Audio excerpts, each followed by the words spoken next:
ሰላም ጤና ይስጥልን ውድ የኖር ኢትዮጵያ ቤተሰቦች፣ ዛሬ በኢትዮጵያ የፖለቲካና የቴክኖሎጂ አውድ ውስጥ እጅግ አነጋጋሪ የሆኑ ሁለት ታላላቅ አጀንዳዎችን ይዘንላችሁ ቀርበናል። በአንድ በኩል የኦሮሞ ፌዴራሊስት ኮንግረስ አመራሩ አቶ ጀዋር መሐመድ በዓለም አቀፍ ደረጃ በገጠማቸው መገፋትና በኤርትራው የሻዕቢያ መዋቅር ከመነጠቅ ጃዋርን ለመታደግ የቀረበውን አስቸኳይ ጥሪ እንመለከታለን። በሌላ በኩል ደግሞ ኢትዮጵያ ምስራቅ አፍሪካን እንደ እጅ መዳፍ እንድታይ ያስቻላትንና የጠላቶቿን ሚስጥር መኝታ ቤት ድረስ ገብታ እንድትሰልል የረዳትን በዘመናዊ የሳይበር እና የኤሌክትሮኒክስ ቴክኖሎጂ የታጀበውን ረቂቅ የደህንነት መዋቅር ዝርዝር ሁኔታን እንፈትሻለን። ከአስመራ እስከ ካርቱም፣ ከትላንትናው የደብረ ጽዮን የስልክ ጠለፋ እስከ ግብጽ የሳይበር ጥቃቶች መክሸፍ ድረስ ያለውን አስገራሚ የኃይል ሚዛን ለውጥ የያዘውን ዘገባችን እንደሚከተለው እናቀርብላችኋለን። ቻናሉን ላይክ እና ሰብስክራይብ በማድረግ ቤተሰቡን እያልን ወደ መረጃዎቹ እናልፋለን።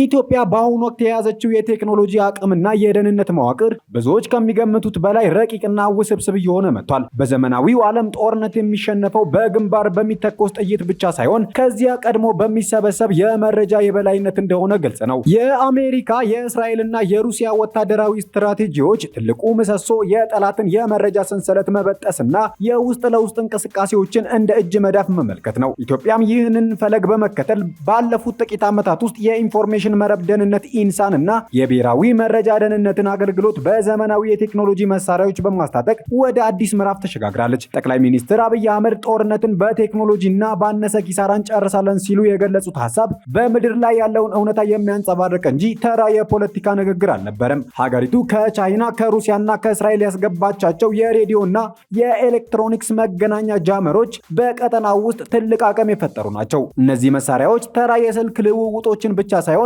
እጅግ የላቁ የሳተላይት ስልኮችንና ሚስጥራዊ የሬዲዮ ሞገዶችን የመጥለፍ የመሰለልና አስፈላጊ ሲሆንም የመዝጋት አቅም አላቸው። ለዚህም ማሳያው የሚሆነው ትላንትና ማታ በደብረ ጽዮን ገብረ ሚካኤል ላይ የተደረገው የቅርብ ክትትል ነው። ግለሰቡ ወደ መኝታ ክፍላቸው እያመሩ ባለበት በዚህ ወቅት በዕለቱ አብረዋቸው ያመሹ ሁለት ግለሰቦች ማንነት በደህንነት ቢሮ ተረጋግጧል። ከዚህም ባለፈ ከአዲስ አበባ ከአስመራና ከአውስትራሊያ የተደረጉላቸው የስልክ ንግግሮች ሙሉ ቅጂ በኢትዮጵያ ደህንነት እጅ ይገኛል። ደብረ ጽዮን ከነገ ጀምሮ ከህዝብ እይታ እንደሚርቁ በመግለጽ በእኔ ስም ስለማይታወቅ ማንም አያውቀውም ብለው ያሰቡትንና በቤት አጋዡ ስም ያወጣውን ስልክ ለሶስት ሰዎች ብቻ ቢሰጡም ቴክኖሎጂው ግን ይህንን ሚስጥር የአደባባይ ሲሳይ አድርጎታል። በተለይም የድምፅ መለያ ሶፍትዌሮች ወይንም ቮይስ ሪኮግኒሽን የአንድን ግለሰብ ድምፅ ከሺዎች መካከል ለይተው በማውጣት ግለሰቡ የሌላን ሰው ስልክ ወይንም የተለየ ሲም ካርድ እንኳን ቢጠቀም በድምፁ መጎዱ ብቻ ማንነቱን አረጋግጠው የሚገኝበትን ስፍራ ጂኦሎጂካል ሎኬሽን በትክክል ይጠቁማሉ።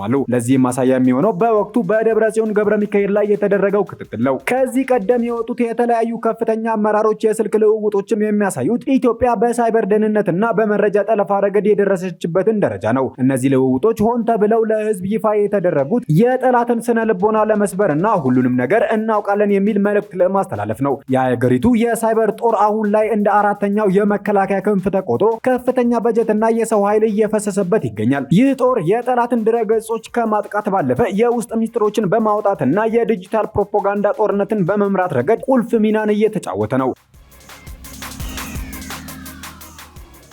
ኢትዮጵያ በሳይበር ጦርነት ረገድ ያላትን የመከላከል ብቃት በተግባር የታየው ባለፉት 5 ወራት ብቻ ከግብጽ የተሰነዘሩባትን ከባድ የሳይበር ጥቃቶች በማክሸፏ ነው። እንደ መረጃዎች ጥቆማ በዚህ አጭር ጊዜ ውስጥ ብቻ በግብጽ የመረጃ ተቋማትና ከእነርሱ ጋር ግንኙነት ባላቸው የሃኪንግ ቡድኖች አማካኝነት በኢትዮጵያ ቁልፍ የመሰረተ ልማቶች ላይ ከ1000 በላይ የሚሆኑ የሳይበር ጥቃቶች ተሞክረው ነበር። ጥቃቶቹ በዋናነት የታለመው በታላቁ የህዳሴ ግድብ የቁጥጥር ስርዓት፣ በባንክ አገልግሎቶችና በመንግስት ድረገጾች ላይ ቢሆንም የኢንፎርሜሽን መረብ ደህንነት አስተዳደር ኢንሳ ባሰማራው ዘመናዊ የደህንነት አጥር ወይንም ፋየርዎልስ እና ኤአይ ድራይቭን የመከላከያ ስርዓቶች አማካኝነት 99 በመቶ የሚሆኑ ጥቃቶች ገና መረጃ ሳይሰርቁ ወይንም ጉዳት ሳያደርሱ እንዲመክኑ ተደርገዋል። ይህ አቅም የሚያሳየው ኢትዮጵያ ያላትን የመረጃ ጥቃት የምትሰነዘርበትን ብቻ ሳይሆን በማንኛውም ደረጃ የሚመጣ የዲጂታል ወረራን የመመከት ብረት ለበስ አቅም እንዳላት ነው። የኢትዮጵያ የቴክኖሎጂ አቅም አደገኝነቱ የሚመነጨው መረጃን ከእርምጃ ጋር ማቀናጀት መቻሉ ነው። መረጃው በደህንነት ተቋማት ተጠልፎ ትንታኔ ከተሰራበት በኋላ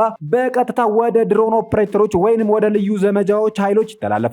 ይህም እንደ አሜሪካው የቬንዙዌላ ኦፕሬሽን ሁሉ ኢላማውን የጠበቀና ንጹሃንን ሳይጎዳ ጠላትን ብቻ ለይቶ የሚያጠቃ ፕሪሲሽን ስትራይክ ለማድረግ ያስችላል። በአጠቃላይ ኢትዮጵያ አሁን ላይ የገነባችው የሳይበር እና የኤሌክትሮኒክስ የደህንነት አጥር ሀገሪቱ በቀጠናው ያላትን የጂኦፖለቲካ የበላይነት የሚያስጠብቅና የወደፊት የጦርነትን መልክ የቀየረ ታላቅ የጦር መሳሪያ ሆኗል። ይህ የመረጃ የበላይነት በቀጠናው ካሉ ሀገራት በተለይም የቆየና ባህላዊ የደህንነት መዋቅር ካላቸው እንደ ኤርትራ ካሉ ሀገራት ጋር ሲነጻጸር ያለው ልዩነት እጅግ ሰፊ ነው። የኤርትራ የደህንነት መዋቅር በአብዛኛው በሰው ኃይል ጥንካሬ እንደዚሁም በአካል ንክኪ ላይ የተመሰረተ በመሆኑ በዘመናዊ የኤሌክትሮኒክስ ጦርነት የታጠቀውን የኢትዮጵያን የቴክኖሎጂ ክንድ የመቋቋም አቅም የለውም። የኢትዮጵያ የመረጃ ቢሮ ከቻይናና ከእስራኤል ባገኛቸው እጅግ ረቂቅ የሆኑ የሲግናል መጥለፊያ መሳሪያዎች አማካኝነት ከድንበር ባሻገር የሚደረጉ ማናቸውንም እንቅስቃሴዎች ልክ እንደ ቁልፍ ማሳያ ሞኒተር እያያቸው ይገኛል። ሩሲያ ሰራሹ ክራሹካ ፎር ጃመር የኤርትራን ወታደራዊ የሬዲዮ ግንኙነቶችና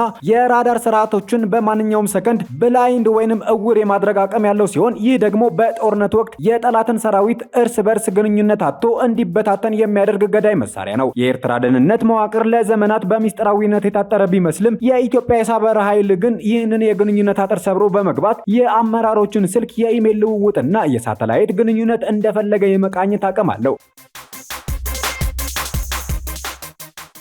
በተለይም የቻይናው ሲኢቲሲ ቴክኖሎጂ መላውን የምስራቅ አፍሪካ የሚሸፍን ግንኙነት እንደፈለገ የማቃኘት አቅም አለው። በመሆኑም ከአስመራ እስከ ሞቃዲሾ ከጅቡቲ እስከ ካርቱም የሚደረጉ የዲጂታል ሞገዶች በሙሉ በአዲስ አበባ በሚገኘው የኢንፎርሜሽን መረብ ደህንነት አስተዳደር ኢንሳ ቁጥጥር ስር ናቸው። ይህ ማለት ምስራቅ አፍሪካ በሙሉ በኢትዮጵያ አይን ውስጥ ናት። ማንም ሀገር ወይንም ቡድን ከኢትዮጵያ እውቅና ውጪ ሚስጥራዊ የጦር ዝግጅት ሊያደርግ የማይችልበት ደረጃ ተደርሷል። የኤርትራ መከላከያ የሚጠቀማቸው የቆዩ የሬዲዮ ኮሙኒኬሽኖች ለኢትዮጵያ የሲግናል መጥለፊያዎች እጅግ ቀላል ሰለባዎች ናቸው። ይህም የኤርትራን ወታደራዊ ሚስጥር እንደ ተራ መረጃ ለኢትዮጵያ የአደባባይ ሲሳይ ያደርገዋል። ኢትዮጵያ የምትጠቀማቸው እንደ ፔጋሰስ ያሉ የእስራኤል የሳይበር ሰላይ ሶፍትዌሮች የጎረቤት ሀገራትን ከፍተኛ አመራሮች በዝግ ቤት የሚመክሩትን ሚስጥር ሳይቀር በቀጥታ ለመስማት ያስችሏታል። አንድ የኤርትራ ወይንም የሌላ ጎረቤት ሀገር ወታደራዊ መኮንን ስልኩ በኪሱ እስካለ ድረስ ኢትዮጵያ በዚያው ስልክ ካሜራና ማይክሮፎን ተጠቅማ የቢሮውን ሁኔታና የፕላን ካርታውን ማየት ትችላለች። ይህ አቅም በጦር ሜዳ ላይ የሚሰጠው ጥቅም እጅግ ግዙፍ ነው። ጠላት ሳይንቀሳቀስ ቀድሞ እርምጃ ለመውሰድ እንደዚሁም የጠላትን የአመራር ሰንሰለት ገና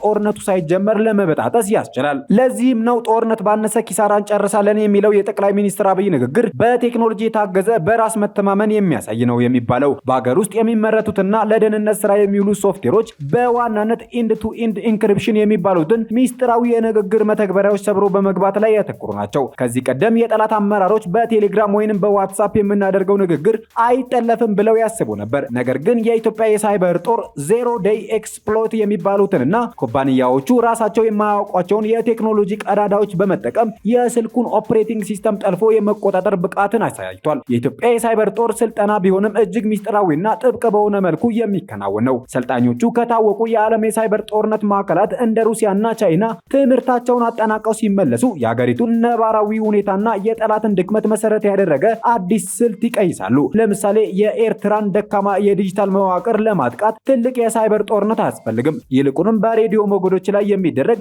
ሲግናል ሃይጃኪንግ የጠላትን ግንኙነት በመጥለፍ የራስን የውሸት ትዕዛዝ ማስተላለፍ በቂ ነው። ኢትዮጵያ አሁን ላይ የጠላትን የሬዲዮ ሞገድ በመጥለፍ የጠላትን አዛዥ የሚመስል ድምጽ በሰው ሰራሽ አስተውሎት ወይንም ኤአይ ፈጥራ ለጠላት ሰራዊት ተመለስ ወይንም እጅ ስጥ የሚል ትዕዛዝ እንዲደርሰው የማድረግ አስፈሪ ብቃት አላት።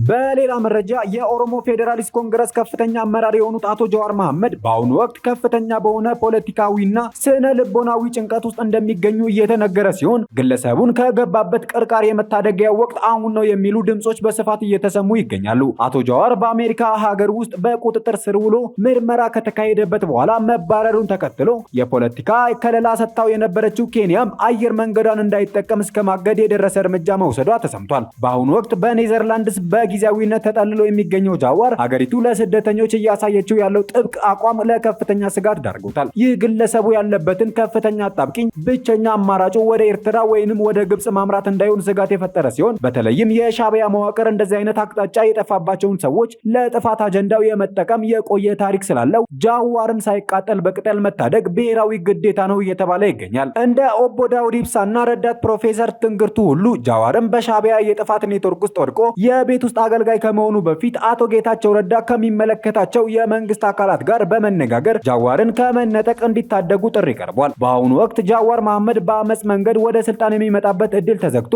ብቸኛው አማራጭ ሰላማዊ ትግል መሆኑን የሚያምኑ ወገኖች ግለሰቡ ወደ ሀገሩ ተመልሶ በሰላማዊ መንገድ እንዲታገል ሁኔታዎችን ማመቻቸት ከማንኛውንም የፖለቲካ ልዩነት በላይ ቅድሚያ ሊሰጠው የሚገባ ስልታዊ ብሔራዊ ጥቅም መሆኑን ያሰምሩበታል። ይህ የጃዋር መሐመድ የህልውና ስጋት ባለበት ሁኔታ ላይ ከሰሞኑ በአቶ ጌታቸው ረዳና በአቶ ጃዋር መካከል የተፈጠረው የቃላት ምልልስ ደግሞ ውጥረቱን አባብሶታል። አቶ ጌታቸው ረዳ ጃዋር ለጠቅላይ ሚኒስትር አብይ አህመድ ያለውን የግል ጥላቻ ከሀገሪቱ የረጅም ጊዜ ስልታዊ ጥቅም ጋር እያደባለቀ ነው ሲሉ ከሰዋል። ኢትዮጵያ በሱዳን ቀውስ ውስጥ እንደ ተራ ታዛቢ መሆን አትችልም ያሉት አቶ ጌታቸው መንግስታት ቢቀያየሩም የሀገር ስልታዊ መልክዓ ምድር እንደማይቀየር ጠቅሰው ጃዋር ይህንን ልዩነት መለየት አለመቻሉን እንደ ትልቅ ድክመት ገልጸዋል። በሌላ በኩል ጃዋር መሐመድ የመንግስትን አካሄድ በጽኑ በመቃወም የዘር ማጥፋት ወንጀል እየፈጸመ ነው የሚባለውን የጃንጃዊድ ሚሊሻ ወይንም አርኤስኤፍን መደገፍ እንደ ብሔራዊ ጥቅምን ማስጠበቅ ሊሆን ይችላል ሲል ጥያቄ አቅርቧል። ይህ በሁለቱ ፖለቲከኞች መካከል ያለው ፍጥጫ